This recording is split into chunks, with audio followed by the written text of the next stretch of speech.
Ayrim odamlar oldin namozni o'qiymiz, ana undan keyin og'izni ochamiz. Qolgan odamlar yo'q. Oldin og'zimizni ochib, ozgina nafsga orom berib, taskin beraylik, ana undan keyin namozni o'qiymiz deydigan odamlar bo'ladi. O'rtada masala talashib qolayotgan odamlar bor. Shuning uchun janob payg'ambarimizning muborak hadislarida meni ummatim uchun o'z vaqtida iftorlik qilish xayrlik degan ekanlar.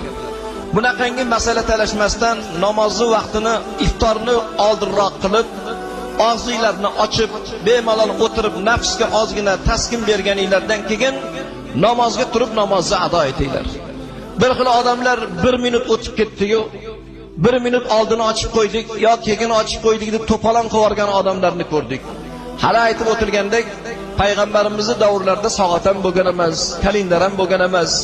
Shomni vaqti kirdimi, iftorlikning vaqti zohir bo'ldi. Masala talashishga hojat yo'q. Ko'r odamga ham ma'lum bu narsa. Talashib to'polon qilishga, iftorlikni dasturxonning ustida munozara qilishga, bahs yuritishga bu yerda hech qanaqangi hojat yo'q, birodarlar. Mana shu shomni vaqti kirib kelishi bilan iftorlikning vaqti boshlanadi. Masala talashmasdan 1 minut undoq ekan, 1 minut mundoq ekan deb bir-biringlarni dilinglarni iftorlik dasturxonining ustida siyoh qilmasdan bemalol iftorliginglarni qilinglar. Ikkinchisi, iftorlik vaqtida janob Rasulullohdan hadis bor. Dunyoning so'zlarini qo'yinglar. Bozordagi dollardan tortib sotilayotgan narx-navo molni, siyosatni, tijoratni o'zini holiga qo'yinglar. İftorlik vaqtida duo qilinglar. Payg'ambarimizdan hadis bor. 3 xil duo bor, qabul bo'lmasdan ilojisi yo'q. Birinchisi, odil podsholarning qilgan duosi Allohning dargohida qabul. Ikkinchisi, zulmda yurgan mazlum odamning duosi qabul.